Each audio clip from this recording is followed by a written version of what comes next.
எனது பேரன்புமிக்க பிரபஞ்ச உறவுகளே, நான் கடந்த வாரம் ஒரு கோவிலுக்கு போய்ட்டு வந்த நிகழ்ச்சி அவங்கள்ட்ட பகிர்ந்துக்கிறேன். ரொம்ப விசேஷமான கோவில் தேவதானம் அப்படின்னு சொல்லிட்டு சென்னையிலேருந்து ஒரு 50 கிலோமீட்டர் தொலைவில் பொன்னேரி கும்மிடிப்பூண்டி அதன் அருகில் இருக்கிற தேவதானம் அப்படின்ற ஊர். அந்த ஊருக்கு வந்து நேரடியாக பஸ் கிடையாது. நீங்கள் ட்ரெயினில் போயிட்டு பொன்னேரி கும்மிடிப்பூண்டி இல்லை அனுப்பம்பட்டு அப்படின்ற ஊருக்கு அந்த எந்த ஊரில் இறங்கினாலும் அங்கேருந்து ஆட்டோ வச்சுட்டு போகலாம். இல்லை ஸ்ட்ரைட்டாக கார் இருந்தாங்க நீங்கள் ஸ்ட்ரைட்டாக நீங்கள் கூகுள் மேப் போட்டு போயிட்டே இருக்கலாம். அந்த ஊர் ரொம்ப விசேஷமான ஊர் தேவதானம். பேரே பாருங்கள், தேவதானம். அதாவது அங்கே வந்து பெருமாள் கோவில் சின்னதாக இருக்கும். ஆனால் உள்ள கருவறையில் அந்த சாமி வந்து ரொம்ப பிரம்மாண்டமாக இருப்பார். அது ஏன் அந்த ஊருக்கு தேவதானம் அப்படின்னு பேர் வந்ததுன்னா, பெருமாள் வந்து தேவர்களுக்கு நிறைய தானமாக கொடுத்த இடம். அந்த இடத்துல உட்காந்து நிறைய அருள் பாலிக்கிறார். அதனால் அது பேர் தேவதானம். ரொம்ப பிரம்மாண்டமான கோவில். அந்த சாமி சிலை பார்த்திங்கன்னா பள்ளி கொண்டு படுத்துட்டு இருப்பார்.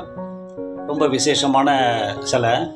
என்னென்னா ஆதி திருவரங்கம், திருநாளைக்கு பக்கத்தில் இருக்குது, அது ஆதி திருவரங்கம்.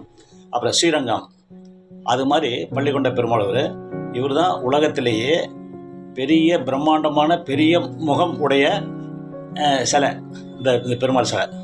அதை பார்த்தீங்கன்னா ஒரு சிற்பி செதுக்கிற மாதிரி ஒரு ஃபீல் இருக்காது நீங்கள் பார்க்கும்போது. நேரடியாக பெருமாளே வந்து படுத்த மாதிரி இருக்கும் பார்க்குறதுக்கு. அந்த அளவுக்கு சூப்பரான கோவில், ஃபஸ்ட் கிளாஸாக இருக்கும், ரொம்ப பிரம்மாண்டமாக இருக்கும். அதே எனக்கு ஃபேமஸ் ஆகலன்னு தெரியல. நான் அந்தளவுக்கு அருமையான கோவில்.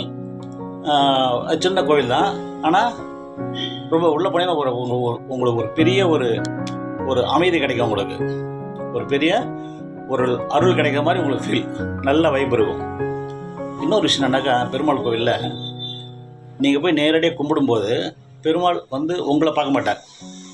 அவருக்கு ஏகப்பட்ட ஒர்க். எப்படின்னாக்கா, அந்த கோயிலில் பார்த்தீங்கன்னா ஜென்ரலாகவே பெருமாள் கோயிலில் நிறைய அந்த உயர்ந்த ஆன்மாக்கள், தேவர்கள், ஞானிகள், சித்தர்கள் எல்லாம் பெருமாளை பார்க்கறது வந்துக்கிட்டே இருப்பாங்க. நைட் அண்ட் டே 24 ஹவர்ஸ் அவங்களுக்கு அவர் வந்து தரிசிக்கத்தான் வேலை. கோடிக்கணக்கான ஆன்மாக்கள் வந்துக்கிட்டு இருக்கும். வரும்போது அந்த உயர்ந்த ஆன்மாக்களை தான் அவர் பார்ப்பார வழிய, நம்மளை மாதிரி ஆளுங்களை போகும்போது அவர் கவனிக்க டைம் இல்லை, கவனிக்க மாட்டார். நம்ம நினைப்போம் போய் சாமியை பார்த்துட்டோம், நல்லது நடந்துச்சு, பெருமாள் நம்மளுக்கு நல்லது செய்துட்டான்னு சொல்லிட்டு. பெருமாள் வந்து உங்களுக்கு டைரெக்டாக செய்கிறது கிடையாது.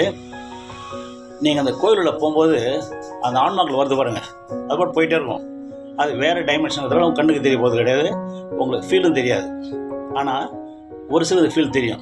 உள்ளே போகும்போது மெல்ல ஒராசுற மாதிரி இருக்கும், சில்லுன்னு லைட்டாக ஒராசுற மாதிரி இருக்கும். அந்த ஃபீல் தெரியும், அந்த வைப் தெரியும். அவங்க அந்த ஆன்மாக்கள் உங்கள் கூட ஒராசிட்டு உள்ளே போய் சாமியை நம்மளோட பார்க்கும்போது அந்த அவருடைய எண்ண அலைகளும் நம்முடைய எண்ண அலைகளும் ஒன்றா அந்த இடத்துல சங்கமிக்கும் போது நீங்கள் என்ன நினைக்கிறீங்களோ அது கண்டிப்பாக நடக்கும். அதெல்லாம் ஒரு சிலர் சொல்லுவாங்க, நான் போயிட்டு வந்தேன், ரொம்ப விசேஷமாக பார்த்துட்டு வந்தேன், வந்தவுடனே இதில் நடந்தது, ரொம்ப விசேஷம் சொல்கிறது காரணமே பெருமாள் உங்களுக்கு டைரெக்டாக பண்ணுற வேலை கிடையாது.